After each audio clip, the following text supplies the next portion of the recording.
नमस्कार, आप देख रहे हैं मेरठ दर्शन और आज के बुलेटिन में आप सभी का स्वागत है। आज के बुलेटिन के साथ मैं हूं निशा। सभी जानते हैं कि यूपी के मुख्यमंत्री योगी आदित्यनाथ जी द्वारा शनिवार और रविवार को संपूर्ण लॉकडाउन रहने की घोषणा की गई है और इस बार रहा भी था। जी हां, उसी को लेकर के आज मुख्य सचिव राजेंद्र कुमार जी ने कुछ गाइडलाइन जारी की हैं। क्या गाइडलाइन है वो मैं आपको बताती हूँ। किस तरीके से उन्होंने कहा है कि किस तरीके से कार्य चलेगा। जहां शनिवार और रविवार को संपूर्ण लॉकडाउन के विषय में कहा गया है, वहीं पर कहा गया है, उन्होंने कहा है कि जो लॉकडाउन है शुक्रवार की रात 10 बजे से सोमवार की सुबह 5 बजे तक संपूर्ण लॉकडाउन रहेगा। इस समय में कोई भी बाहर नहीं निकलेगा। केवल जो जरूरत की सामान है जैसे दूध और मेडिकल सुविधाएं हैं वो सुबह के टाइम खुलेंगी, बाकी सभी बंद रहेगा। कोई भी जगह, कोई भी व्यापारी, कोई भी मार्केट नहीं खुलेगा। दूसरी बात उन्होंने कही कि जो व्यापारियों का साप्ताहिक अवकाश सोमवार या मंगलवार को होता था वो अवकाश अब शनिवार और रविवार का रहेगा। कोई भी अवकाश अन्य दिनों में नहीं रहेगा। अगर इन दिनों में शनिवार और रविवार को कोई बाजार या हाट लगाया जाता था, कोई पैंट लगती थी, वो पैंट भी बीच के किसी दिनों में लगेगी। साथ साथ उन्होंने ये भी कहा कि जो गाँव देहात क्षेत्र की जो कंपनियां, इंडस्ट्रियल एरिया है वो सभी खुलेंगे, लेकिन वहां पर सोशल डिस्टेंसिंग का पालन करते हुए नियमों का पालन किया जाए। और ये जो 2 दिन का लॉकडाउन किया गया है ये ऐसे ही नहीं किया गया है। इस लॉकडाउन का उपयोग सफाई कार्यों में किया जाए। साथ साथ जो गांव आसपास के वार्ड हैं सभी को सैनिटाइज कराया जाए, सफाई पर विशेष ध्यान दिया जाए। दूसरी बात की जो स्वास्थ्य विभाग द्वारा टीम बनाई गई है जो घर घर जाकर सर्वे कर रही है, इस सर्वे को भी अच्छे से समय मिल सकेगा और सभी व्यक्ति अपने घर पर मिल सकेंगे। तो सर्वे पर भी ध्यान दिया जाएगा और सर्वे भी सही रूप से हो पाएगा। दूसरा कहा है कि जो हाईवे क्षेत्र पर सड़कों का निर्माण चल रहा है, पुल निर्माण चल रहा है, वो सभी कार्य जिस तरीके से चल रहे हैं वो पूरे 7 दिन चलेंगे, लेकिन नियमों के पालन करते हुए। उसके बाद उन्होंने ये भी कहा कि जैसे मंदिर है वो 5 दिन अगर मंदिर खोलना चाहे तो खोल सकते हैं, लेकिन सोशल डिस्टेंसिंग का पालन करते हुए सभी नियमों को मानते हुए मंदिर खोले जाएंगे। ये पूरे यूपी के लिए आदेश आए हैं कि किस तरीके से जो लॉकडाउन 2 दिन का रखा गया है उसके अलावा जो 5 दिन है उनमें हमें अपनी दिनचर्या किस तरीके से चलानी है। तो आप लोगों से अपील है कि शासन द्वारा जो नियम आप लोगों को बताए जा रहे हैं उन नियमों का पालन करें। 2 दिन के लॉकडाउन में अपने ही घर में रहकर सरकार को सहयोग दें, उनके कार्यों में सपोर्ट करें। आज के समाचारों के प्रायोजक हैं खेमचंद पहलवान, पूर्व सदस्य Uttar Pradesh Congress committee, Arvind Kumar Gupta, Marwari Bhoj, metro plaza, Delhi road, Meerut, doctor Bina Rani Agarwal, समाज सेविका, और सह प्रायोजक हैं VGS पब्लिक स्कूल, पचगांव, गढ़ रोड, मेरठ, माधुरी डांस एकेडमी, पल्लपुरम, मेरठ। अब नजर डालते हैं दिन भर की तमाम हेडलाइंस पर, जिसके प्रायोजक हैं जूम डिजिटल मूवी वर्ल्ड। आज की हेडलाइन के प्रायोजक हैं SS public school, mission compound, बच्चा पार्क, मेरठ। मेरठ में लगातार बढ़ रही कोरोना की चेन। मंगलवार को 46 कोरोना पॉजिटिव मिलने के बाद आंकड़ा पहुंचा 1593। अब तक कोरोना से मरने वालों की संख्या पहुंची 78। मेरठ CMO डॉक्टर राजकुमार ने की पुष्टि। उत्तर प्रदेश में प्रत्येक शुक्रवार रात्रि 10 बजे से सोमवार प्रातः 5 बजे तक रहेगा लॉकडाउन। साप्ताहिक बंदी भी रहेगी शनिवार व रविवार। मुख्य सचिव राजेंद्र कुमार तिवारी ने जारी किए नए आदेश। कलेक्ट्रेट परिसर में बनाई गई कोविड हेल्प डेस्क, आने वाले हर व्यक्ति का होगा चेकअप, फिर मिलेगी एंट्री। मेरठ के कोचिंग संस्थान के संचालक अपनी अपनी मांगों को लेकर पहुंचे कलेक्ट्रेट, जिलाधिकारी को दिया ज्ञापन।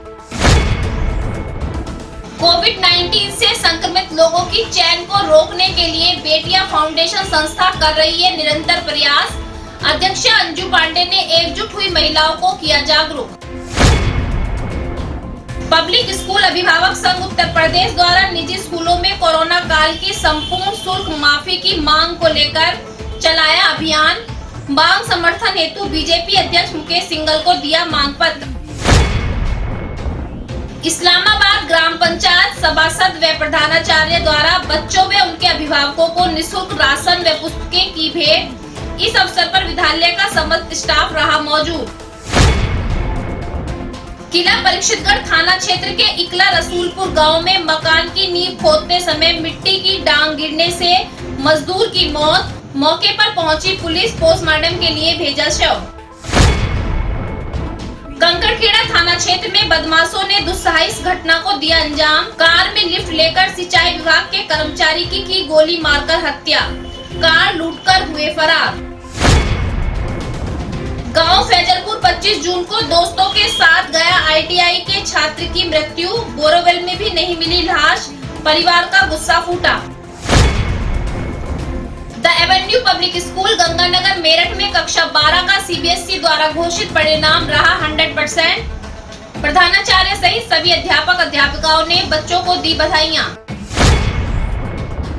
3 वर्षों से सऊदी अरब में रह रहे मोदीपुर निवासी की वहां अचानक हुई मृत्यु, परिवारजनों ने सबको भारत लाने की मांग को लेकर सांसद राजेंद्र अग्रवाल के माध्यम से विदेश मंत्रालय भेजा पत्र। अब खबरें विस्तार से। सबसे पहले आपको बताते हैं कि कोरोना अपडेट क्या है। जी हाँ, रोज कोरोना का जो ग्राफ है अप डाउन में चल रहा है, कभी बढ़ता है और कभी घटता है। कुछ भी आंकड़ा लगाना मुश्किल होता है कि कल पॉजिटिव केस ज्यादा आएंगे या कम आएंगे। सभी की नजरें आज आने वाली रिपोर्ट पर टिकी रहती है कि शाम तक रिपोर्ट जो आएगी वो क्या होगी, लेकिन सभी के अंदर दहशत का भी माहौल बना हुआ है क्योंकि कोरोना पॉजिटिव केसों की जो संख्या है वो अभी तक थमने का नाम नहीं ले रही है। साथ साथ मृत्यु दर भी बढ़नी शुरू हो गई है। तो आप लोगों से बार बार अपील की जा रही है कि शासन द्वारा बनाए गए नियमों का पालन करें, सोशल डिस्टेंसिंग का पालन करें, मुंह पर मास्क लगाकर रहें, हाथों को सैनिटाइज भी करते रहें। शायद हमारी सतर्कता से कोरोना पॉजिटिव केस जो बढ़ते जा रहे हैं वो रुक जाए। तो देखते हैं कि आज के कोरोना पॉजिटिव जो संख्या है, आज की कोरोना पॉजिटिव संख्या क्या है और कितने नए पॉजिटिव केस आए हैं और कितने पॉजिटिव केस पुराने मरीजों से जुड़े हुए हैं। मेरठ में 1593 पहुंचा कोरोना पॉजिटिव मरीजों का आंकड़ा। मंगलवार को 46 मरीजों में हुई कोरोना की पुष्टि, जिनमें से 18 नए व बाकी पुराने मरीजों के संपर्क में आए हुए मरीज हैं। मरने वालों की संख्या पहुंची 78। 1048 मरीज ठीक होकर हुए डिस्चार्ज। 467 केस अभी भी हैं एक्टिव। कोविड-19 की सुरक्षा दृष्टि देखते हुए आज कलेक्ट्रेट परिसर में भी एक हेल्थ कोविड डेस्क बनाई गई है, जहां पर कलेक्ट्रेट परिसर में आने वाले हर एक व्यक्ति का पहले चेकअप होगा, उसके बाद उसको एंट्री दी जाएगी, ताकि कोई व्यक्ति अगर बुखार से संक्रमित है या खांसी जुकाम से भी पीड़ित है तो उस व्यक्ति को अंदर आने की अनुमति नहीं होगी।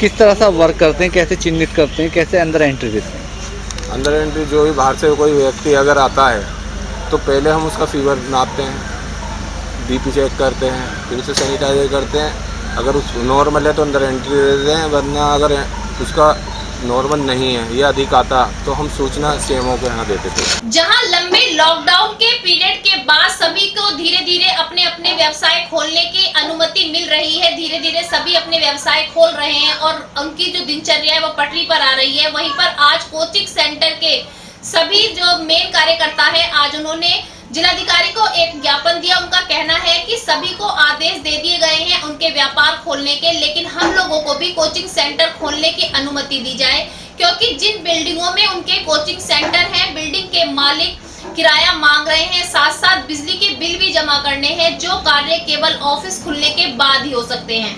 तो उन्होंने कहा कि आपसे अपील की जाती है, जिलाधिकारी से उन्होंने अपील की कि उनको भी उनके ऑफिस खोलने की अनुमति दी जाए। कोविड-19 के चलते हुए पूरा शिक्षक समाज गरीबी और बेरोजगारी से जूझ रहा है। किस मांग को लेकर आप यहाँ पर आए हैं, क्या समस्या है? सर, समस्या कोविड-19 के चलते हुए अनलॉक 1 की प्रक्रिया भी शुरू हुई और 2 की प्रक्रिया भी शुरू हुई, लेकिन शिक्षकों, कोचिंग संस्थान संचालकों की किसी भी समस्या के निदान के लिए न ध्यान दिया गया। हम वो एक ग्रुप है, वो एक समूह है जो लगातार निस्वार्थ भाव से भी और अपनी कर्तव्य निष्ठा के साथ कार्यरत रहते हैं। सबसे अधिक नौकरशाह और सरकारी नौकरी ग्रुप D से लेके और A क्लास तक की नौकरी के लिए हम लोग बच्चों को तैयार करते हैं, लेकिन आज जब हमारे साथ समस्या है तो प्रशासन, सरकार हमारी समस्या का कोई भी निदान नहीं कर रही है, कोई निवारण नहीं कर रही है। कोविड-19 के संक्रमण को रोकने के लिए बेटियां फाउंडेशन द्वारा भी समय समय पर बहुत से कार्य किए जा रहे हैं, बहुत से ऐसी सेवाएं की जा रही है जिससे कोविड-19 का बचाव किया जा सके। जी हाँ, आज अध्यक्षा अंजू पांडे द्वारा भी शास्त्री नगर में कुछ महिलाएं एकत्रित थी, उनको लेकर उनको जागरूक किया गया, उनको समझाया गया कि इस तरीके से आप भीड़ लगा करके इकट्ठा हैं, अगर आप में से कोई कोई भी कोरोना पॉजिटिव महिला हो सकती है। आप लोगों को सोशल डिस्टेंसिंग का पालन करना चाहिए, साथ साथ मास्क लगाना चाहिए और अपने हाथों को सैनिटाइजर करना चाहिए, नहीं तो आप में कोई भी कोरोना पॉजिटिव हो सकता है। इसी तरह से बंदी है ना, एक एक जगह से कितने लोग निकल रहे हैं, तो आप कोई एक होगा तो सबको हो जाएगा, सबको गाड़ी में डालना पड़ेगा। सही बात। तो यहाँ तो आप इकट्ठे हो गए हैं, लेकिन आगे कहीं भी आप जाएं तो बहुत दूरी बनाएं। ये ना सोचें कि हम एक ही कॉलोनी के हैं, एक जगह रहते हैं तो भी, एक घर में रहते हैं तो भी, एक जन बाहर जाता है कहाँ। किला परीक्षितगढ़ थाना क्षेत्र से आज एक मामला सामने आया। नए मकान की नींव भरी जा रही थी। नींव खोदते समय मिट्टी की ढहा गिरने से एक मजदूर नींव के अंदर ही दबकर मर गया। सूचना पाकर मौके पर पुलिस पहुंची, साथ साथ परिवारजन भी पहुंचे। मौके पर पहुंचकर पुलिस ने शव को पोस्टमार्टम के लिए भेजा। साथ ही परिवारजनों की ओर से तहरीर नहीं दी गई है, लेकिन फिर भी पुलिस छानबीन में लगी हुई है। हमें सिखाया जाता है कि हमें मानवता अपनानी चाहिए, हमें जरूरतमंदों की मदद करनी चाहिए, लेकिन हमें ये नहीं पता होता कि हमें किसी की मदद करनी इतनी भारी पड़ जाएगी। जी हाँ, मैं आपको बताती हूँ पूरी घटना क्या है। थाना कंकड़खेड़ा क्षेत्र से एक ऐसा ही मामला सामने आया कि कार में लिफ्ट मांगने के दौरान कुछ व्यक्ति कार में बैठ जाते हैं और उसके बाद जो व्यक्ति कार में होता है उसको मारकर वहीं डाल देते हैं। जी आपको पूरी घटना बताती हूँ। वहाँ आसपास के किसानों से पूछताछ पर पता चला कि कुछ समय के लिए गांव के आसपास आकर एक गाड़ी रुकी और गाड़ी के कुछ देर रुकने के बाद गाड़ी चली जाती है, लेकिन वहाँ जब जाकर देखा जाता है तो खून में लथपथ एक व्यक्ति पड़ा होता है और उसके पास एक मोबाइल पड़ा होता है। सभी किसान जो है पुलिस को सूचना देते हैं। मौके पर पुलिस पहुंचती है, छानबीन की जाती है, तो वो सहकारी कार्य में कार्यरत एक व्यक्ति होता है जो अपने घर जा रहा था, लेकिन अभी बताया जा रहा है कुछ समय पहले ही उस राजू नाम के व्यक्ति की शादी हुई थी। उनने लिफ्ट देने के लिए जैसे ही गाड़ी में जो युवक बैठे थे उसको मारकर, गोलियों से मारकर वहीं पर डाल गए और उसकी गाड़ी लेकर फरार हो गए। पुलिस हत्यारोपियों को ढूंढने में लगी हुई है, लेकिन साथ साथ उसकी गाड़ी जो बफावत क्षेत्र दौराला के पास बफावत क्षेत्र है, वहां से उसकी गाड़ी बरामद कर ली गई है, लेकिन हत्यारोपी अभी भी पकड़े नहीं गए हैं।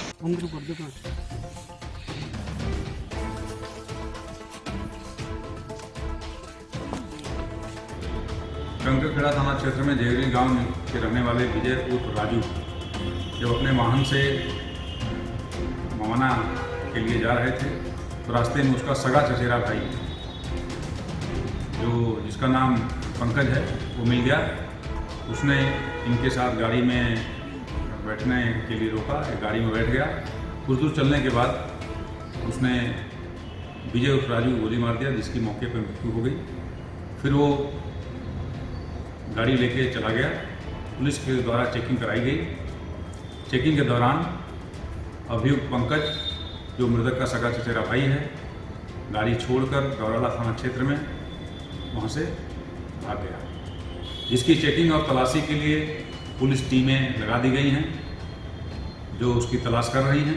शीघ्र ही उसकी गिरफ्तारी भी कर ली जाएगी। ग्राम फैजलपुर का जो मामला है कि एक दोस्तों के साथ युवक गया था, उसकी हत्या हो गई थी और उसका शव अभी तक बरामद नहीं हुआ है। वो मामला तूल पकड़ता जा रहा है। जी आपको बताते हैं कि दोस्तों को जो पकड़ा गया तो उन्होंने कहा कि उन्होंने उसकी हत्या करके, उसके टुकड़े करके बोरीवल में सब डाल दिया है।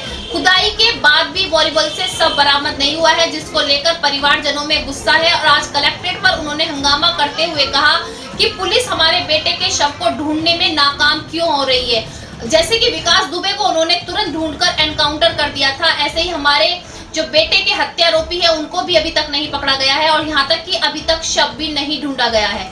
उन्हीं को लेकर अधिकारियों द्वारा उन परिवारजनों को समझाया गया और जल्द से जल्द सबको ढूंढने का प्रयास किया गया। के सामने है ना, किसी के पास कोई ज्यादा खड़ी नहीं है, खोदना ही तो खोदेगा ना। और खोदने के लिए पुलिस ने कोई विभाग आया होगा, दूसरे से इक्विपमेंट आए होंगे। अभी सर कोई हम सक्षम नहीं है, अभी तो सर कोई इक्विपमेंट नहीं। Avenue public school Ganganagar Meerut का कल सीबीएसई 12th क्लास का जो रिजल्ट है 100% रहा। जी हाँ, वहाँ के सभी छात्रों और छात्राओं ने अब अपने स्कूल के साथ साथ अपने माता पिता का नाम भी रोशन कर दिया। वहाँ की प्रधानाचार्य ने और सभी अध्यापक अध्यापिकाओं ने बच्चों को बधाई दी, साथ साथ उनके उज्जवल भविष्य की कामना भी की। आज के बुलेटिन में बस इतना ही। तेज और ताजा खबरें जानने के लिए देखते रहिए मेरठ दर्शन।